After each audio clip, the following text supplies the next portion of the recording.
In this episode, I have 3 fantastic stories for you, and I also have a special guest narrator. It's my friend John from the Weird Encounters YouTube channel.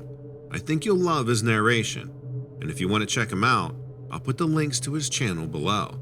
Now let's get to the stories. Hi Donovan.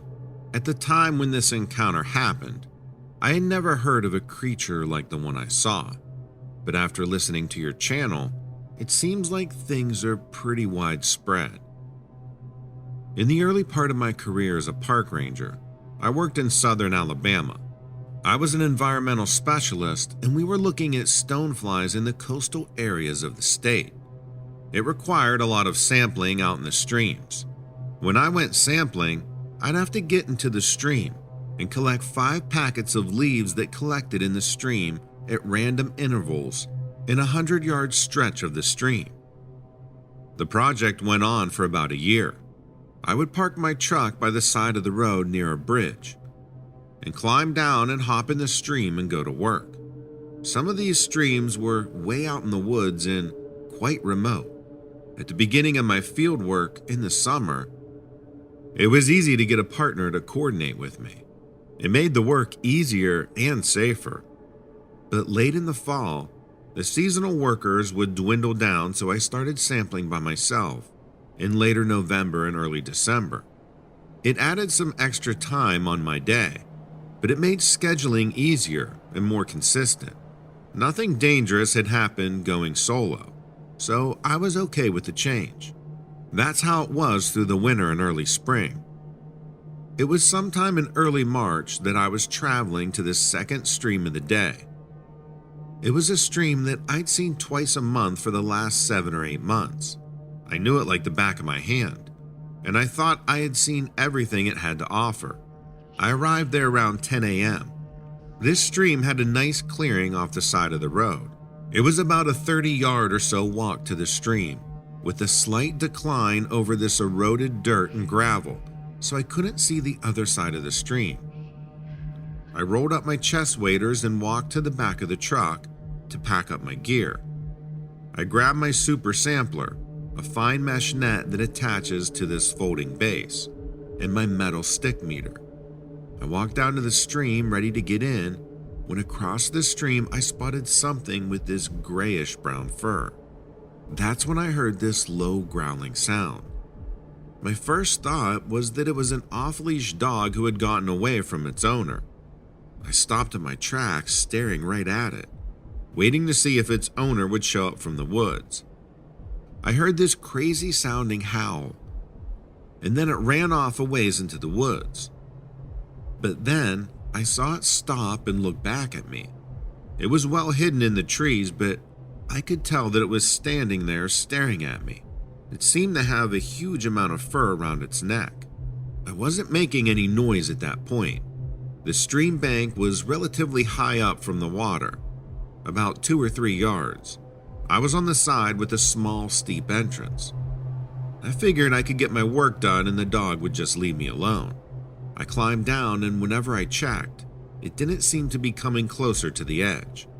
I made it to my first sampling spot about 20 yards into the stream. I couldn't believe the longest sampling for the day had to have a wild dog appearance. I figured I was fine to start walking upstream, but the further I went, the less comfortable I felt. This animal wasn't frolicking around like you might expect a dog to do. It was hunched over, hiding behind the trees and foliage like it was trying to conceal itself. It had become dead silent. I couldn't hear it move over the sound of the stream. That's when I started getting really spooked. But I had 4 more areas to sample. As I kept going, I was walking slower than usual in the shifting sands and rushing water to make sure that I didn't lose my footing. I started to move closer to the opposite bank. That's when I started smelling something horrible. I mean, it did smell like a wet dog, but it was mixed with this stench of rotting flesh and garbage. I felt its eyes on me, and when I spotted it again, I swear to you, it had stood up on its back legs and was taller than me, like approaching 7 feet tall. That's when I started hearing that low growl sound again. I started backing away downstream, and it came further out from behind the trees. It made eye contact with me, and I saw that the eyes appeared yellow and the face looked demonic. Now that it wasn't hiding, I could see that the upper part of the body was just massive. I could see fangs, and I was petrified with fear. But I made myself keep backing away slowly, back to the spot where I could climb up the bank. It felt like it took an eternity. When I got there, I felt a wave of relief since I could now climb up and was within sight of my truck. The creature had advanced closer to the edge of the stream bank. I just kept facing it while backing my way up to the truck. Once I reached my vehicle, I threw in my stuff in the back and I got in behind the wheel and left without completing the job. I described the encounter to my supervisor. He seemed completely baffled and had no idea what it could have been. They sent a unit to search the area but didn't come up with anything. I had to return to that stream about 8 more times, but I made sure I was armed. But I never saw it again.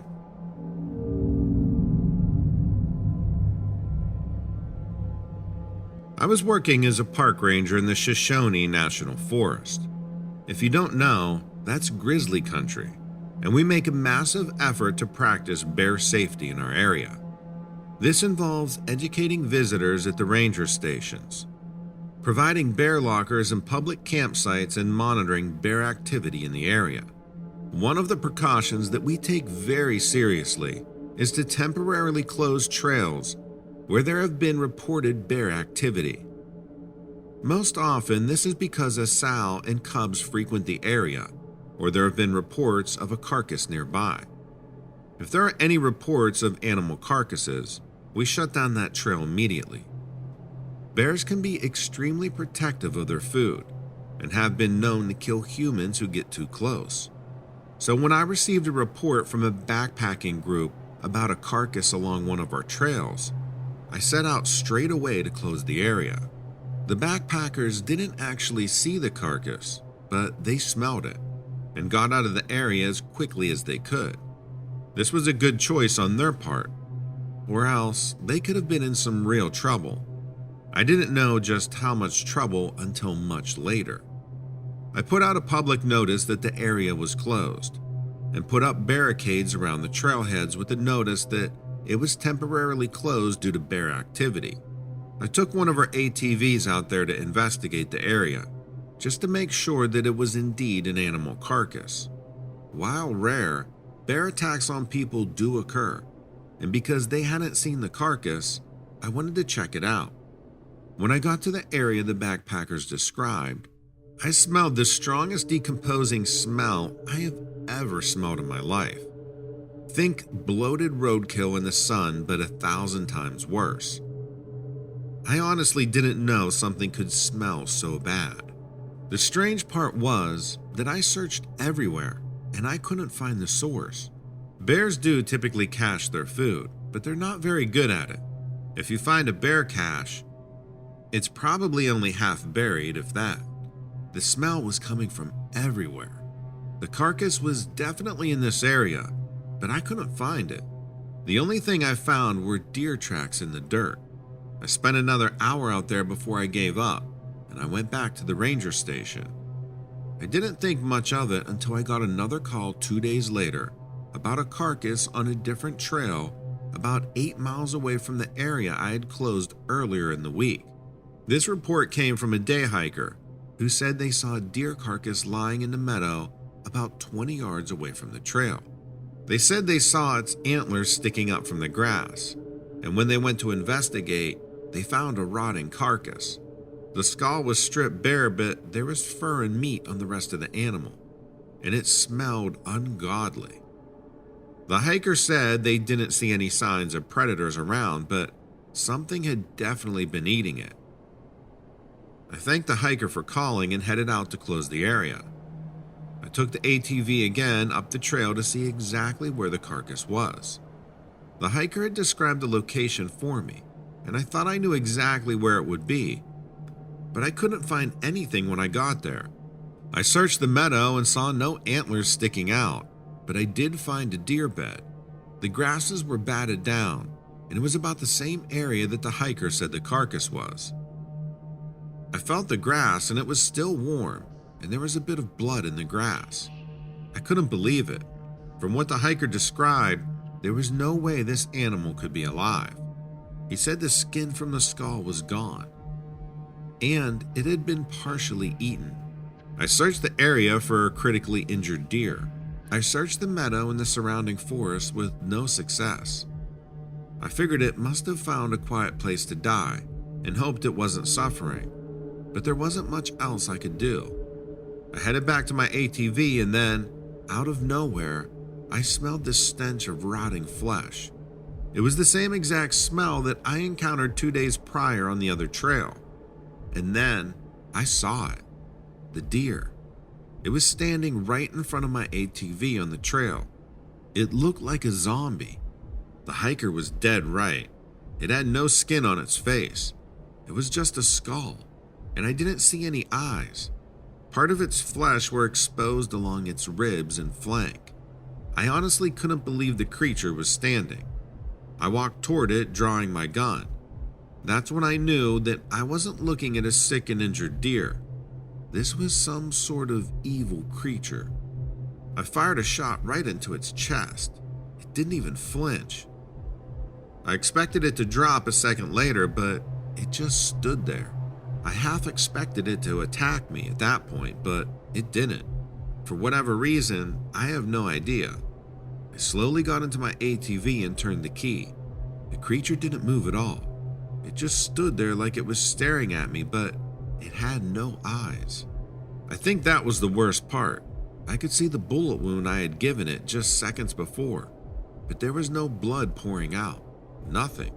Just a tiny hole in its matted hair. I really can't explain how terrified I was at that point. I knew this thing was the source of the stench on the other trail too.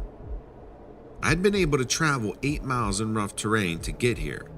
I had no idea if it would try to follow me out. I hoped it wasn't faster than my ATV. I put the ATV in reverse and backed up far enough to give this thing a wide berth, and I drove out of there as fast as I could. I looked behind me once, and that creature had turned around to watch me, but it didn't follow me.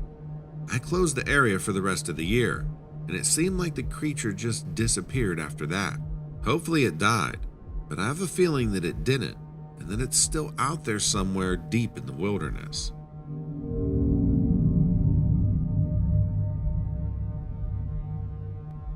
I was out collecting water and soil samples in a swamp in South Carolina. I don't remember which one because I visited like 5 or 6 that day, and this happened a few years ago. I want to say it was Scape Ore Swamp, but it might have been Polk Swamp. I was collecting water samples because we were testing for pollutants in the water and soil health across various wetlands. I'm a wetland biologist, so this is something I do frequently. In fact, I'm sure I've been to that location before, but it's hard to know for certain. In any case, I had my soil corer out and began to scope out a good area. Nothing seemed out of the ordinary at the time. Once I found a spot where the ground was soft, I began to kick away and clear debris and sticks and such. At the time, it was humid out, and I remember it was getting hot. It was cloudy and overcast, and I remember thinking I was grateful it wasn't sunny. I took a few samples, cleaned up my tools, and began to scope out another spot. You could hear the distant chirping of the birds and the grasshoppers jumping around. The air was still, and it was horribly muggy. As I was walking, I heard something snap behind me in the brush. I turned around, but I didn't see anything. I just thought it was a grasshopper jumping or something, so I went on my way. I heard the snap again, and I froze. I stared into the brush. I don't know what I hoped to see or if I wanted to see anything at all, but I stood and stared. I thought I heard someone breathing, and I listened closely. Out in the wetlands, there are a lot of dangerous animals out there, and I was worried there was a bobcat hiding in the brush. I began clapping and yelling, hoping to scare away whatever was in the brush, and stepped back slowly. Nothing emerged from the brush, but I was left a little shaken. I needed to find some water to collect my samples. I was really worried about the wildlife now. I knelt down by some water and put on all my safety gear. You have to be careful near water because you have crocodiles that lurk in the waters, and occasionally the brush areas too. I looked around and it seemed clear, so I began to collect my samples. I had gathered a couple when I heard the snap in the brush behind me. I turned around, the hair on my neck starting to rise. I heard what sounded like a low, deep growl. My heart stopped. My hands shook as I clapped them together and slowly rose to my feet. I began to yell and shout, hoping to scare away whatever was stalking me. Through the gaps in the foliage, I saw a pair of yellow snake-like eyes.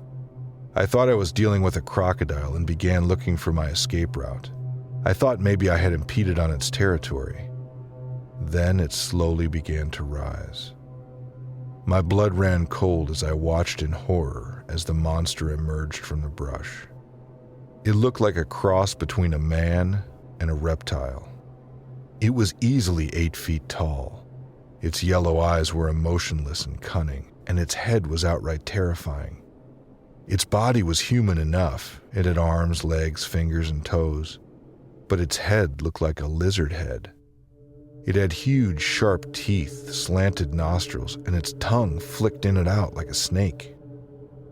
It raised its arms, revealing huge black talons, and parted the shrubbery.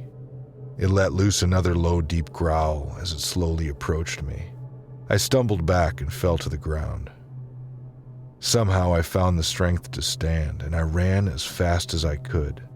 I didn't know where I was going. I only knew that if it caught me, I'd be dead. I tore through the brush, sticks and stiff leaves cutting my legs. I looked over my shoulder and it was behind me, getting closer with every step. I wasn't watching where I was going, and I tripped over a log sticking out of the ground. I fell and landed on my arm wrong, instantly breaking it. I scooted away, trying to catch enough footing to stand again, but the monster had caught up to me.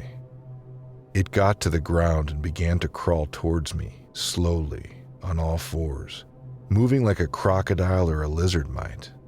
It growled, and I swear I could feel it vibrating in my chest. I was screaming for help, though I knew nobody would hear me. It reached out and grabbed my leg.